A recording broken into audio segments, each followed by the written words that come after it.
people behind. Now, as an imperative, when Allah says, get young people married, or get non-married people married, allow them to get married, this is a broad commandment. And who does it apply to? You would think it applies to people, okay, once this boy has graduated from school, once he's got a good job, once he's got a good amount of savings, once he's got a little bit of the return on investment paid back to his parents, once he's done all this, and this, and once, everybody else in the family is taken care of, then we'll think about getting him married. Because if we get him married right now, all of his attention will go to his wife. We're not going to get anything. So this is our son, this is our investment. We need to get our money's worth first before we allow him to get married. And even when we do get married, this needs to not just be a matter of our material gain, this is a matter of family pride. We need to make sure that's someone that we can show off, someone that we can be proud of and take lots of pictures and invite, have a huge gathering ceremony and be able to show that we married in an upper class family, etc., etc. So the considerations for how you get somebody married, you put age restrictions on your men and your women, as a matter of fact. And for women, it's the exact opposite. In many families, the moment she turns into a teenager, they start getting like, I need to get rid of my responsibility. It's like a disease in your home that you want to just get rid of. That you want to throw this girl out. And there are young women that are depressed because their fathers and their mothers, all they talk about is, you're still sitting at home. You're not getting married. You're still sitting at home. And on the other hand, the opposite is these young men that want to get married, and the parents say, no, not yet. You're not ready. You're not ready. Look at what the ayah does. وَالصَّالِحِينَ مِنْ عِبَادِكُمْ وَإِمَائِكُمْ. Even get the good among your slave men and women. Back then, there was a slave society too. And the people that are making virtually no money are the slaves. Allah says, get them married too. So the rationale that somebody has to be at a certain economic status before you think about marriage was crushed by one statement, removed from the equation. The only thing mentioned in the equation is, are they of the age? Should they be married? And the second is they're salihin, they're good people. Good means they're good with Allah, also means they're mature, they're ready. They're of the age. وَالصَّالِحِينَ مِنْ عِبَادِكُمْ وَإِمَائِكُمْ. And then Allah Azza wa Jal adds to that, because there are people who still consider these matters, إِن يَكُونُوا فُقَرَاء يُغْنِهِمُ اللَّهُ مِنْ فَضْلِهِ. If they happen to be bankrupt, if they don't have a lot of money, don't worry, that's not your problem. Allah will give them wealth from His own blessing. Because bankruptcy to Allah is a lesser problem. But aima means lots of people in society that are not married. That's a much bigger problem. Not having money is a less problem. But not having people tied down in healthy relationships, that's a much, much bigger problem to Allah. When I was studying this word, I even found a narration, أَنَّهُ كَانَ يَتَعَوَّذُ sallallahu alayhi wa sallam min al-ayma. Rasulullah sallallahu alayhi wa sallam used to actually seek refuge from a society with a lot of single people.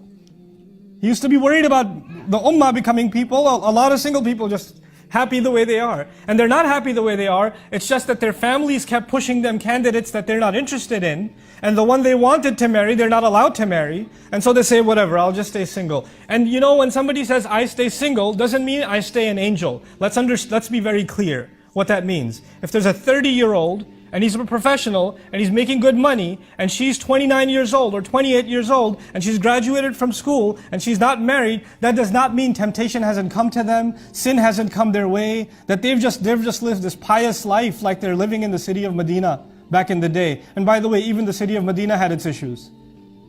The city of Medina had pretty crazy situations. If you study the life of the Prophet ﷺ carefully, and what happened with the companions around, stuff happened. Just this morning I was reading about the narration of a Sahabi who went back to Makkah, and he used to have literally a girlfriend. The words in the narration are Khalila, a girlfriend, back before he became Muslim. And she saw him and she goes, Malak, what's wrong with you? Don't you want to be alone with me again? Literally that's what she said. And he said, well, there's Islam between you and me now. That's what he said. And she got mad at him, and she got her brothers and friends to beat him up. And he says, fine, okay, the only way for us now is I have to marry you. And she says, fine, marry me. He goes, I have to ask the Prophet first. Because he doesn't know if he can marry someone who's a non-Muslim. So he goes back to the Prophet ﷺ, and he asks him, and then the ayat came down, لا تنكحوا المشركات. Don't marry mushrik women until they believe. If she wants to accept Islam, fine. If not, then no. If she wants to leave her pagan ways, then fine. But I digress from the point. The first point I wanted to make is, how do we make marriage easy? Because this is the way of shaitan. You know what the way of shaitan is? Shah Waliul Adhalbi rahimahullah put it so brilliantly. The way of shaitan in a society is, you make the haram easy and you make the halal difficult. And when that happens in a society, shaitan has won. Because people will gravitate towards what is easy. So today, if you want pleasure for your eyes, what can you capture on a screen, where the places you can go, the access that you have at your workplace, at your campuses, on your mobile devices, on social media platforms, on dating apps, you name it. All of that has become easy. And while the door to haram, to fulfill, because human beings, men will have desire for women, that's something Allah put inside them. It's not going to go away. Women will want companionship. It's something Allah put inside, it's in their nature. That's why families come together anyway. When that is the door to the unhealthy, the filthy, the impermissible is wide open. And then that young man comes to his parents and says, I think I need to get married. I know I'm only in my 3rd year of college, but this is getting out of hand, Mom. This is getting out of hand, Dad. And he doesn't say, Dad, my hormones are driving me crazy. Man, the girls on campus, I don't even know what to tell you. Seriously though, this one girl keeps texting me out. He's not going to talk like that to his dad or his mom. He's just going to say, Mom, I think I need to get married. He's going to code it in a nice way. And then what do parents do? They humiliate this young man. Oh, can't hold it in, huh? Can't control yourself? Well, I was 40 when I got married, and your father starts giving you lectures. Like, how are you 40? You're 50 now. So what we've done as parents oftentimes is oppress and suppress what naturally Allah put inside of us, especially in a time when the haram is wide open. Then you have to go out of your way to make the halal easy. You have to go out of your way, and you can only battle the haram by opening the doors to the halal. And to be able to say to our young men and women, this door is open for you. Before you ever even think about making a mistake, come talk to us, let us know. Look people behind.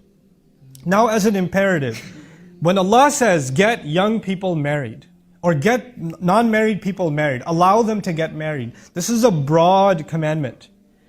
And who does it apply to? You would think it applies to people, okay, once this boy has graduated from school, once he's got a good job, once he's got a good amount of savings, once he's got a little bit of the return on investment paid back to his parents, once he's done all this, and this, and once everybody else in the family is taken care of, then we'll think about getting him married. Because if we get him married right